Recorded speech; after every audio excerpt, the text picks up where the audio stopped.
This time will be different. You even believe it for a moment until you don't.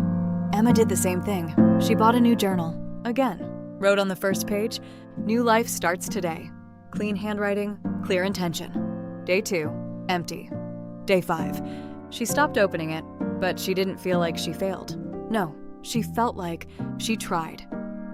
That's enough to keep the illusion alive.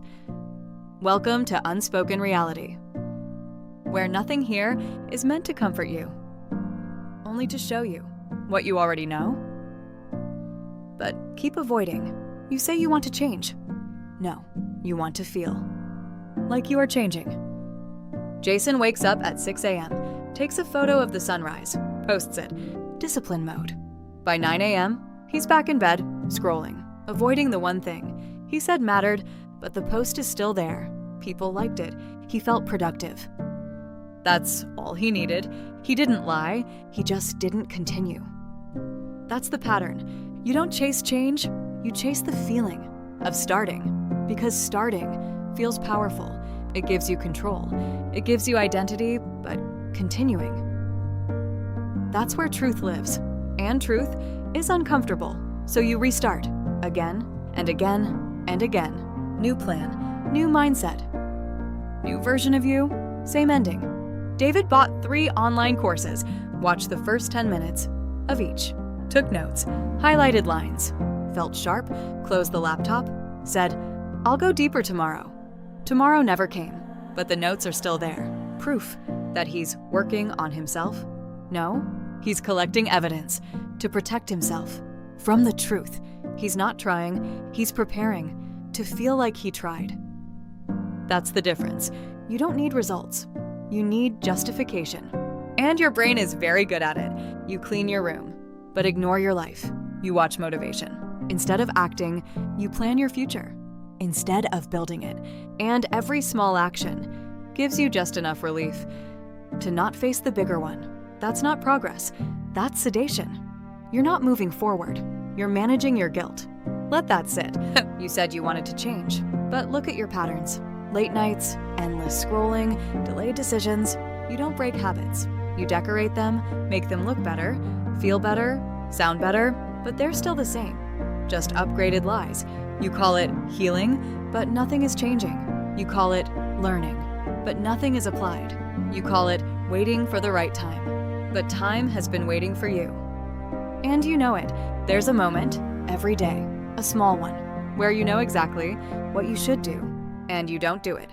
Not because you can't, but because you won't. And in that moment, you betray yourself. Quietly. No one sees it, but you feel it. That slight discomfort. You scroll past it and call it a day. That's your life. Not ruined by failure, but shaped by small acts of avoidance repeated perfectly. You don't need more motivation. You need to stop lying to yourself, because the truth is simple. You don't want to change. You want to feel like you are, and as long as that feeling is enough, you will never move. So tell me, tomorrow, when that moment comes again, will you finally do it? Or will you choose the feeling again, like always? It came again, didn't it? Not loud, not dramatic, just there, a quiet knowing, do this, and you didn't. Not because you forgot, not because you were busy, you saw it, you felt it, and then you looked away. Yesterday, you told yourself, tomorrow will be different. This is tomorrow. And nothing changed. Emma felt it again. Sitting at her desk, journal still there. Same first page, same sentence. New life starts today. She read it, paused, her hand touched the pen. Then her phone lit up. Just one notification. That's all it took. She picked it up, opened it, scrolled. 10 minutes, 20 minutes, 45 minutes. The moment passed. She didn't even notice. When she chose not to choose. That's how it happens. Not a big decision, just a small escape. At the exact moment that mattered. Welcome back to Unspoken Reality, where nothing changes until you stop pretending that you want it to. You think your problem is distraction? No. Distraction is the tool. Avoidance is the decision. Jason knew exactly what he needed to do. Send the email, start the work, face the task. He even opened his laptop, typed the first line, then deleted it, not because it was wrong, because it was real. Real means no going back to the illusion. So he closed it, opened YouTube, watched something useful. Productivity hacks, mindset videos, success routines. 3 hours, gone. He didn't waste time. He replaced reality with preparation. That feels smarter, doesn't it? Safer, cleaner. But it's still avoidance. You don't run away, you upgrade the escape. David did it differently. He didn't scroll, he didn't distract, he optimized. New schedule, new system, new structure, color-coded, time-blocked, perfect. He spent 4 hours building the plan and 0 minutes living it. That's the most dangerous version because it looks like discipline, but it's not. It's control. Control without action, and control feels like progress, so your brain accepts it. You're not stuck because you don't know what to do. You're stuck because you do, and doing it removes the fantasy. Because once you act, there's only 2 outcomes. You succeed, or you see who you really are, and that second one, that's what you avoid.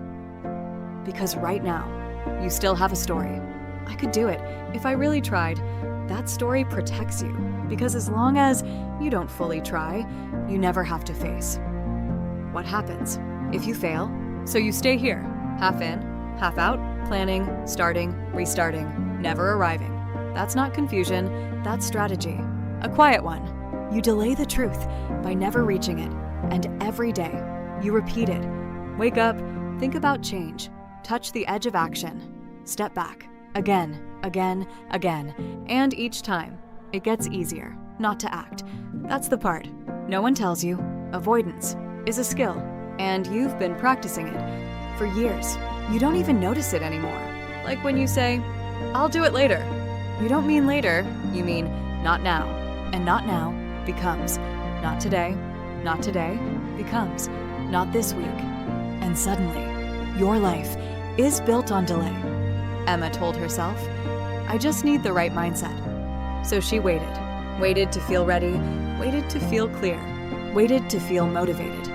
But readiness never came because readiness isn't something you feel, it's something you avoid.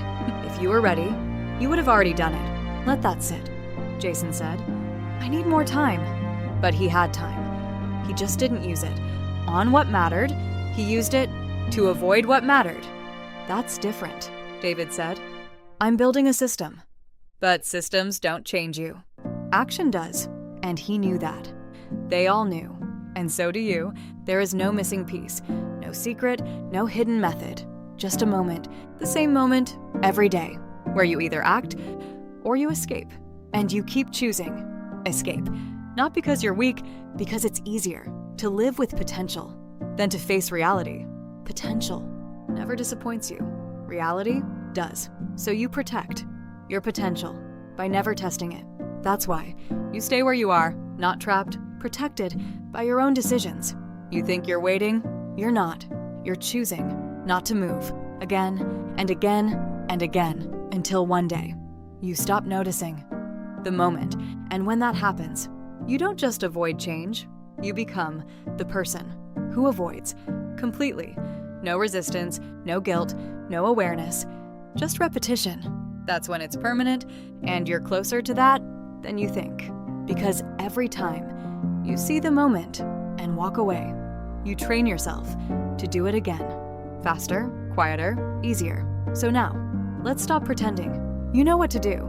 You knew yesterday, you knew last week, you knew months ago, and yet nothing changed. Not because you can't, because you didn't. So tell me, the next time that moment appears, and it will you finally act, or will you protect the only thing you still have, the illusion that you could have been more if you wanted to?